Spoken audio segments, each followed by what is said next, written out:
Hello and welcome to the Lancet Voice. It's July 2024, I'm Gavin Cleaver and I'm joined as ever by my co-host Jessamy Bagenal. Today we're turning our attention to Ozempic, a drug that's been making headlines for its popularity and potential in managing diabetes and weight loss. But with the great demand for the drug comes a lot of concern as a black market for Ozempic emerges, raising critical public health issues. Oksana Pyzik from the UCL School of Pharmacy and the executive board member of the Fight the Fakes Alliance joins Jessamy and I today to discuss the pros and cons of the current state of the Ozempic market.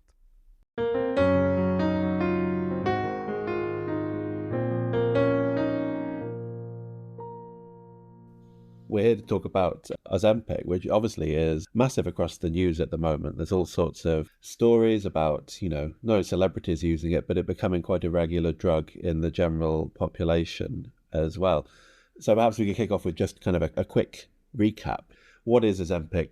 What does it do? How does it work? Yeah, so Ozempic is the brand name. So Novo Nordisk produces it, but the active pharmaceutical ingredient is semaglutide. And it was originally developed to treat type 2 diabetes, and it mimics a naturally producing hormone called glucagon-like peptide, GLP-1s, and these regulate blood sugar and appetite.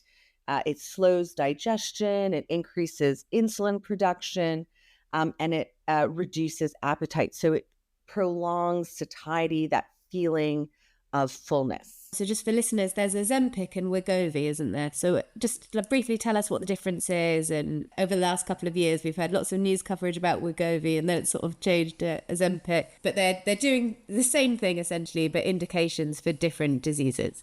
Yeah, absolutely. So Ozempic and Wegovy are both the same drug. It's semaglutide. Where it's slightly different is the indication. So that's what we use it for. So Wegovy is used for weight loss only and is approved for this in 2021. And it starts at a slightly higher dose. So your titration goes up more. So you will work up higher to a max of about 2.4 milligrams weekly, whereas with Ozempic, you start at 0.5 and you usually top off at 2. So again, exact same drug, but it is used for, in some instances, Ozempic is licensed only for diabetes, and Wegovy, that's the trade name, and that's for weight management. But there are a whole host of really new and interesting other drugs in development that have even more profound effects, and those are coming down the pipeline quite soon. So they work in a slightly different way. You might have heard of something called Mounjaro, and this was approved in May 2022. And that active ingredient is actually tirzepatide. It has the same GLP-1 receptor agonist, but also the glucose-dependent insulin-tropic polypeptide, a GIP receptor agonist. And these two things working together maximizes the benefits. So it increases the body's ability to recognize and use circulating insulin, as well as all of those sort of other benefits that we talked about with the other drugs. So appetite suppression and stimulating insulin. So this field is quickly evolving, I'd say. That's right, isn't it? And in fact, there are many other indications, right, that the pharma companies are looking at that semaglutide might be beneficial for, things like, heart problems, things like I've seen Alzheimer's, Parkinson's. Maybe you could just take us through some of those things and where the scientific evidence lies at the moment, or where we're expecting there might be some benefit. Yeah. So all three medications currently are once weekly subcutaneous under the skin injections, and they start in this sort of low dose and increase to maintenance dose. But you're absolutely right. What is very interesting is that because we see obesity, diabetes being so strongly linked with cardiovascular disease, with stroke, and with neurological disorders, that there is this belief that there can be protection against these through the use of these weight loss injections. So the compound benefits then fall under that weight loss indication. But in fact, but they're also being looked at for other indications outside of cardiometabolic disease as well, right? And I mean, it's interesting I don't fully understand, and I don't think anybody really understands what mechanisms we're looking at, whether it's anti-inflammatory or it's very interesting.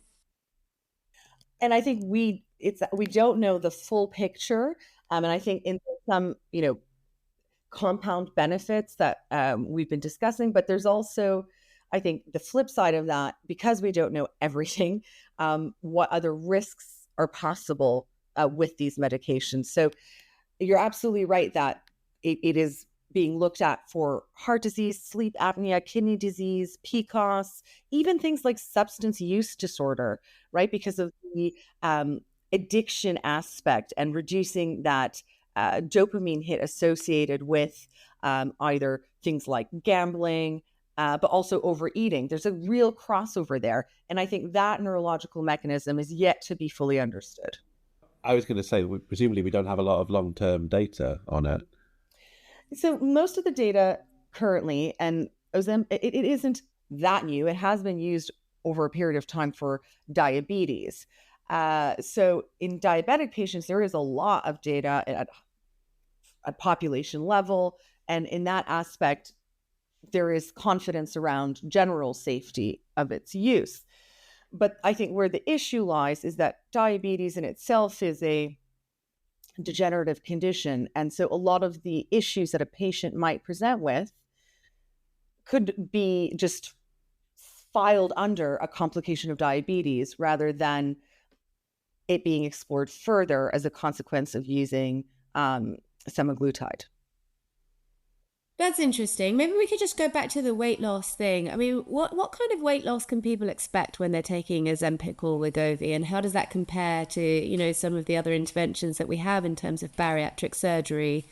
It leads to, so if we look at Ozempic or Wegovy, it leads to about 15% of body weight reduction over a year when combined with lifestyle changes.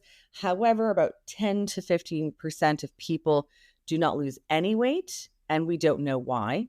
So there will be failure to respond. However, although that is quite drastic, I mean, if we compare that to placebo and trial, weight loss was about 2.5% versus 15%. That's a dramatic difference. However, if you look, only about 10% of the participants were able to keep off all the weight. So coming off of the drug meant that most people would gain at least some, up on average, more than 50% of the weight back. And only 10% could maintain the full weight loss aspect. So there is this also concern that some people may end up just having to take this medication for the life course and it being treated more as a chronic disease. And in that case, this wouldn't be too dissimilar to, let's say, those taking statins, or if you think about antihypertensives, often patients do take these for the life course. That's right. So what we're saying basically is when you're on the drug, you can expect, most people are seeing some kind of weight loss. But when we compare it to other interventions that we have, like bariatric surgery, they tend to last for a longer time. It's not that they don't completely reverse. There are some patients that have bariatric surgery and put on the weight afterwards, or it fails. But for the most part, it's a longer term perspective. We've talked about kind of some of the benefits and excitement, but there's also been a lot of concern, a lot of criticism about, not only the way that these drugs have come onto the market, accessibility, who's getting them, very much on a kind of first come, first serve, who's able to pay. But there are other aspects as well about, the public health implications of focusing on a drug when actually we all live in such an obesogenic environment. Have we got our priorities right?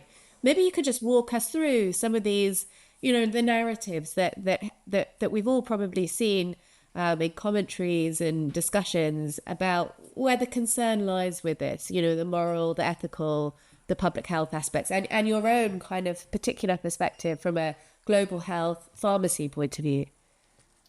Yes, absolutely. But I'm going to just jump back because I feel I didn't actually fully answer your previous question. So, don't worry about that. I thought you did, but yeah, go for it. Yeah. So I talked first about how if we compare perhaps the three different methods. So if we go with Ozempic, it can lead to 15% body weight reduction, which has significant health benefits. A lot of individuals would say that the GLP-1s are right up there in terms of public health benefit as vaccinations and sanitation in terms of expanding lifespan. So that's really interesting. Now, if we talk about Mounjaro, that weight loss goes up to even more. So 21.4% of body weight loss on average, again, after years of use. But bariatric surgery still is, you can lose the most amount. So it depends on the type of procedure. But if you have after sleeve gastrectomy ranges between 30 to 80%. That's a huge window. I appreciate that. But it is much higher than both of the medicines. Now, not everyone's going to be an appropriate candidate for that, particularly when the amount of weight that needs to be lost is not as high. So who makes an appropriate candidate for bariatric surgery are usually those with very high BMIs, where actually using just a semaglutide or GLP-1 type product would not lead to enough of a weight loss. So in that instance, it would be the best option. But of course, it being quite an invasive procedure, that's going to be inappropriate for a significant part of the population. But it is the results that you can gain with it are very dramatic.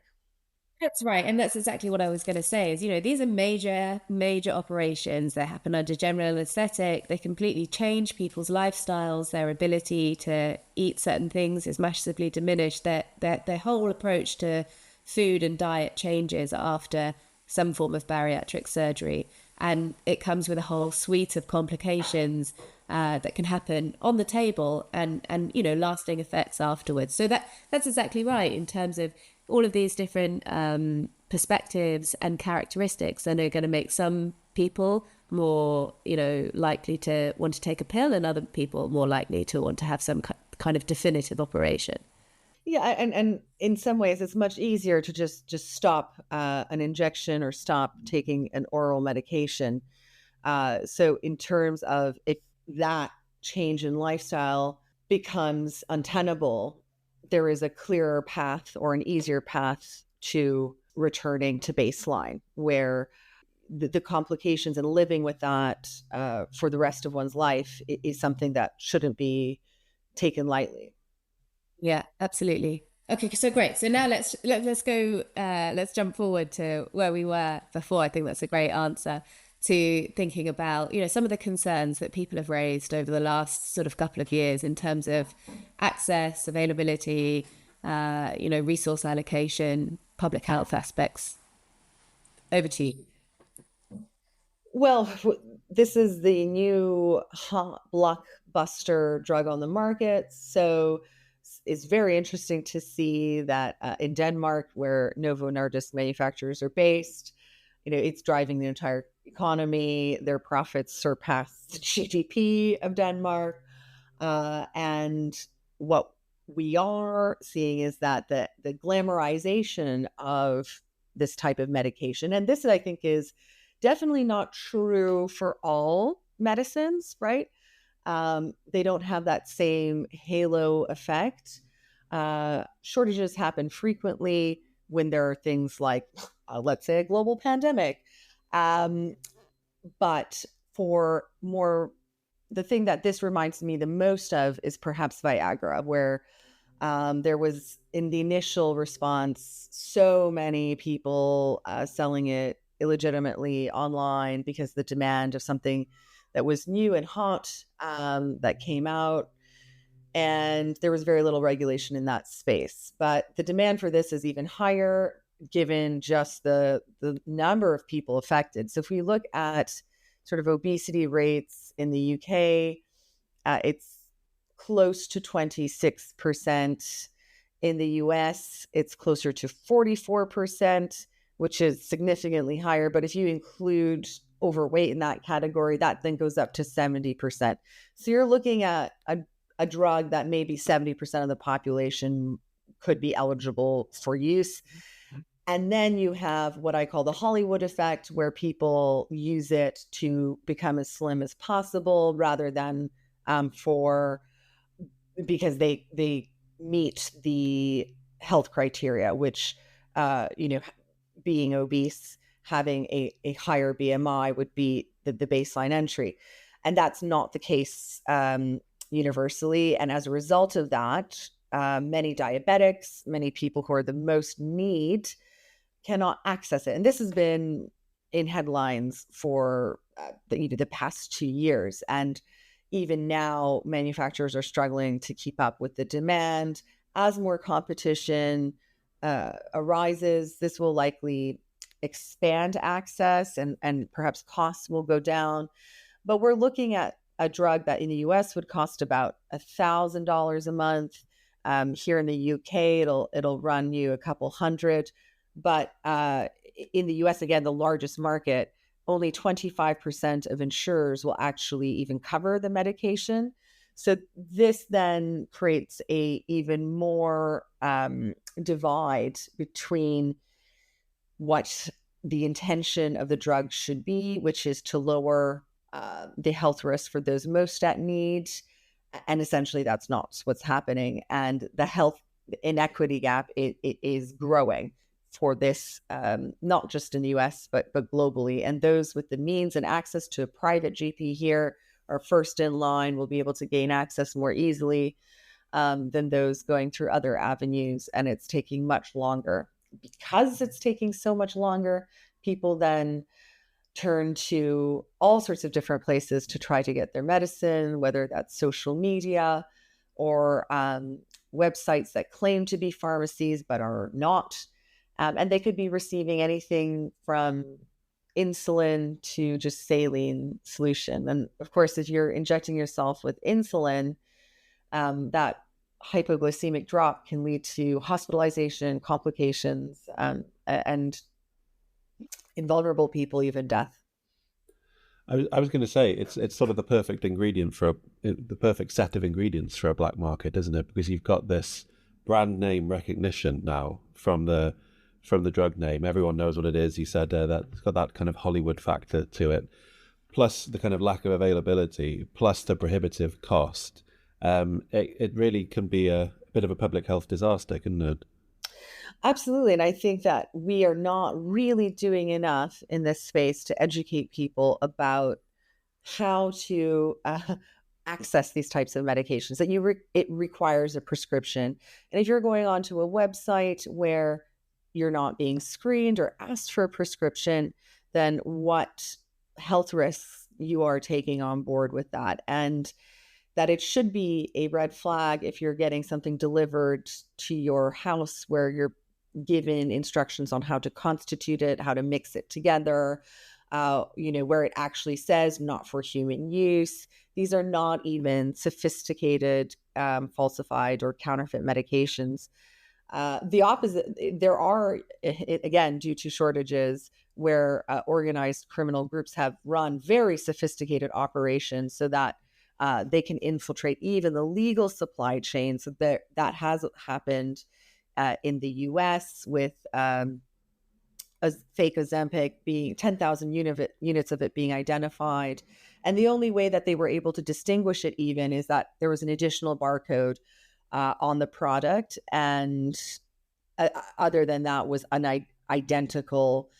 And because it's so hard to get the product, what ends up happening is wholesalers are not able to fill their demand from a trusted seller. And so then they may turn to whoever is providing it. And it's not that difficult to forge documents, etc. So in that aspect, even the legal supply chain is at risk. And this is why recently the WHO, for the first time ever, put out an alert on Ozempic and semaglutide products because of the cases in the UK, the US, and Brazil, where it did infiltrate the legal supply chain. Now, this will be at a much lower scale. The real risk, in my mind, and the real public health threat here is people not being able to get it through their clinics or GPs and turning to fake websites, social media, and even in some cases, things like hair salons or these medical type spas where they are also selling these products without any assurance that it is the legitimate product. Yeah. So are there other kind of plans in place to, I guess, given you said that it's, it's the current income is larger than Denmark's GDP for Novo Nordisk at the moment. I'd imagine there are plans in place to massively speed up production, but we're not there yet. No, it will take some time. So we're not there yet. But I think the overall anti-obesity medication market could reach 130 billion by 2030. And that's research coming out of Goldman Sachs analysts. So, it's a big sector. And already this is because it's so profitable in that sense, it's another reason that it's being targeted. The shortages, of course, are part of that picture. But overall, the falsified medicines market is estimated to be worth about $200 billion American dollars. And that means that with such a high reward and low risk, there isn't really uniform legislation or penalties. You get less jail time for selling fake cancer drugs than for selling heroin, right? So in that aspect, it's the perfect crime in a way because it's easy to make money and it's hard to get caught. And people are buying things that they come across on Instagram because the algorithms encourage it, right? As soon as you start looking at these products, the algorithms are going to feed you more and more of the ads. So we also need to put pressure on the tech companies to regulate. And they have, right now, they are exempt from any type of accountability. So there have been cases of other falsified medicines in the US where teens have died. And those ads have remained up on those social media platforms, even after parents have contacted authorities, the companies themselves told them about it, and no action was taken. So there are these parent-led activist groups, predominantly in the United States, that are trying to introduce new bills where these companies, the social media companies, will be compelled and mandated to remove ads. Now, of course, new ones can crop up in their place. And if there are hundreds of millions of people trying to sell you Ozempic, then, you're not going to totally eliminate the problem. But if we take away the incentives, if there is an actual consequence and more uniform regulation, then we can make a big dent in the problem. Even simple things like making sure that pharmacy domain names are protected so people can't get confused and think that they're accessing a legitimate pharmacy website. I think most of the population, and then I'd actually pose the question back to you, is do you know how to verify that this is an actually legit pharmacy or not when you visit something like claiming to be Boots? Well, no, that's true. I guess I don't have a verification system. No. So it does exist. It's just people are not aware of it. So it's not a very effective verification system. And most of the time it'll be either at the top or the bottom of the page. And you've got to scroll and click on the, in Europe, they have the European-wide common logo. And this tends to be a green cross with the flag, depending on which country you're in. In America, they call it the VIP system. And if you click on this, a pop-up will appear and it'll tell you, yes, this is a pharmacy that is registered with the General Pharmaceutical Council it is legit. And if there are any concerns with them, you will be able to read about if they've been flagged up with the regulator or not. But most, even other healthcare professionals, are unaware of how to verify a legitimate pharmacy website. And this is why, particularly where drugs are expensive, any website, and I'm Canadian, so any website claiming to be canadadrugs.com or something similar, it is usually a way to make particularly American patients feel that they're accessing a legal pharmacy, but just getting the benefits of a Canadian healthcare system, and has nothing to do with Canada. It's often in a other side of the world operations, and it's easy to just stick on a flag and a person in a white coat and appear for there to be trust with the public. So a lot of work to do in this area, I think. I think you've really comprehensively laid out a lot of the concerns, Oksana, and I think you've done it so well. And I mean, what I'm hearing is that there's something here about manufacturing, that we actually have to increase the production. That's going to take some time. And then the two levers in the interim are about education and about regulation. What body are there any international bodies or sort of organizations that are taking ownership of trying to push and lobby for those interventions on education and regulation? Sure. So I'm going to talk about Fight the Fakes, because that's one that I'm very involved with. And this is a group, it's a nonprofit, but a group of essentially volunteer organizations who come together to raise awareness on the issue. But for more specific tools, there are things like the Medicrime Convention, which is a type of legislation that has been adopted in several countries, including even Ukraine, where there is a big problem with falsified medicines due to the full-scale Russian invasion. However, even if countries sign up for this Medicrime Convention, which would mean that they promise to adopt a type of legislation that is more strict on falsified medications as a crime and issue more severe penalties as a result, it's not enforceable. So that is one step in terms of the UK has not joined the Medicrime Convention to harmonize legislation in this area. Many of our EU counterparts have, and international partners. But again, this feeds it directly into toughening up on criminal sales of fake medicines and disincentivizing it. We talked earlier about sort of how the social media algorithms push a lot of these fake seller accounts. In addition to that, now there are things like online phishing attempts offering fake GLP-1 agonists to patients. And that increased by 183% in the first quarter of 2024 compared to the same period last year. And this is coming from McAfee, the security agency. So another word of warning: if you're being pushed GLP-1 agonists in your email, be very careful about clicking on these links. Yeah, I think long-time listeners will know that it's one of my constant bugbears how poorly regulated things like this are on the internet. It feels like policy never really caught up to the invention of the internet, constantly playing catch-up with it.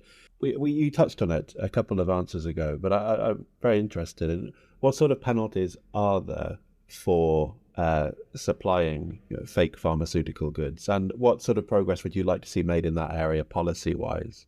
Yeah, so usually, depending on the scale of the operation, certainly fines, in some instances, jail time as well. But there is such a wide range of sometimes just a slap on the wrist to other countries taking it much more seriously. And I think that's where there is such little, again, police forces are stretched.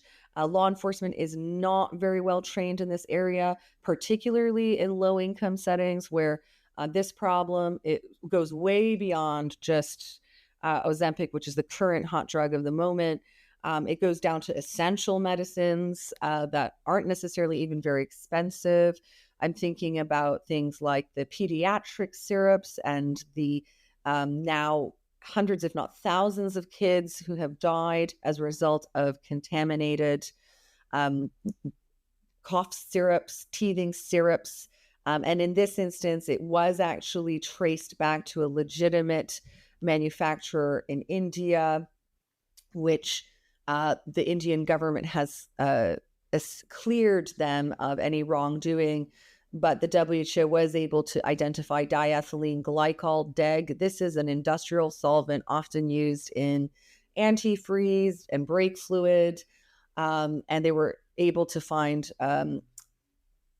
high amounts of this in the product. This led to children ingesting it and developing acute kidney injury and dying within days of taking this syrup. And it got so bad to the point that the WHO advised countries that because they cannot assure the quality of these products, that they should just tell all parents not to get any over-the-counter pediatric syrups for the time being. And there is no accountability still. This is ongoing, but there have been excellent investigative reports about this in Reuters and many other outlets tracing Gambia was affected, Uzbekistan, Iraq, Nigeria. And we continuously see this every 5 to 10 years. And it's on a much bigger scale than what we're talking about today, which is Ozempic. Yes, I was going to say, the adulteration of consumer goods is pretty much a tale as old as time, really, isn't it? Yeah. Well, that's why the FDA was invented, right, in the 1930s, exactly because of this diethylene glycol contamination. So the reason it gets used is that it's similar in viscosity to glycerin. So it's a swap out, or you can also have, again, the more fractured a supply chain. If your excipients are not tested, if your excipients aren't quality assured, then you can get contaminations through that way. So usually if a drug price or excipient is so low, it's so cheap, then it's too good to be true. Yeah, absolutely. I guess finally, I wanted to know kind of generally your opinion. Where do you see the future of these weight loss management drugs going? Yeah, well, I mean, I think Jess touched on this a bit earlier in terms of how it does not solve the underlying public health issue on how ultra-processed foods are so prevalent in not just our supermarkets, but in every street corner, and how we're not making the healthy choice the easy choice, and that the solution towards what is quite a broken food system being to use a medication where you inject yourself weekly to kind of break an addiction to it is very much a Band-Aid problem. And we are not going to be able to have every obese person access this medication, even with ramped up supplies. We need a healthier population. There's strong economic reasons and public health reasons for ensuring that there is lower rates of obesity. And we shouldn't only be relying on one tool, because Ozempic is a very powerful tool for weight loss, but it has to be coupled with systemic changes and with ensuring that we are investing in healthy foods available at schools, particularly with the rise of childhood obesity, with ensuring that we have access to fresh foods in a way that's affordable for everyone. And that's a much more expensive solution, but it's one that has a much more lasting power than expecting what is now in the US, the majority of the population having to rely on a pharmaceutical tool. It is revolutionary in many ways, but the real revolution has to come from the health systems and the food systems working together for public health goals. Yeah, in that way, it's just a kind of another very useful, like you said, revolutionary tool, but a flawed tool in the kind of the broader public health issues that we've been trying to tackle for decades in terms of obesity. And it's like any medicine, not without its own risks, right? There are, every medicine has a side effect. And this is why it should really be the benefits clearly lie with those that have the highest health risk due to obesity. And what I'm very worried about is it getting into the hands, particularly young people, those with eating disorders. And that's why I don't think that there have been people calling for semaglutide and GLP-1s to become available over the counter. And I think that would be disastrous for that reason. There are significant benefits to this medication, but particularly for those who are already quite sick. A young and healthy person, and I'm thinking particularly around young girls who may see again this sort of the Hollywood glamorization of using Ozempic to lose weight, to fit into a dress. Lots of rumors about which celebrities are currently using it and not using it.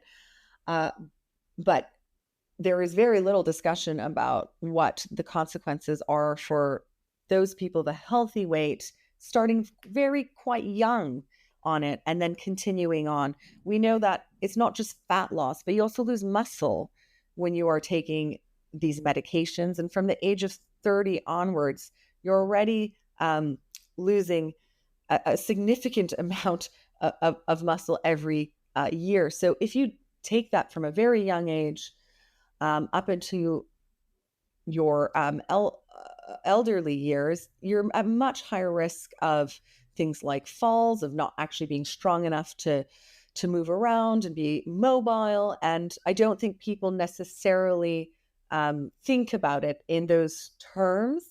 And it's without question that, someone who is high risk for heart attack, stroke, etc., is a great candidate for this, even if it means that they're higher risk for pancreatitis, that, again, they could be losing up to 20 to 30% of lean muscle mass by taking this medication as well, and accelerating that as they get older, or that they could get things like stomach paralysis or gastroparesis, which is a more severe disorder. And again, there are actually lawsuits in the United States linked to this. So all of these medications aren't without potential complications. I mean, some people tolerate it really well, and of course won't experience the most severe aspects, but it needs to be part of the equation that people consider whether it's right for them or not. And someone who is sort of on the borderline, that ratio of risk versus benefits going to look really quite different. I'd be interested to see the future studies on depression and mental health, how this medication affects that. I think we need a lot more information in that area, because there have been, in some cases, reports of things like low mood, and whether that's linked to having less of a response to all sorts of activities and pleasures that stimulate dopamine. That part, I think we will understand more with further research, but I think it's something that we should really also think about. How are we going to protect our young people who might want to access this medication for the wrong reasons? Yeah, I suppose the danger in that sense is it becoming more of a lifestyle choice than a medical tool for people for whom the disadvantages of taking Ozempic would outweigh the problems they face from their existing conditions. Oksana, it's been wonderful to have you on again. Thanks so much for this incredible overview and for sharing your time and opinions with us. We really appreciate it. It's been great to chat to you both.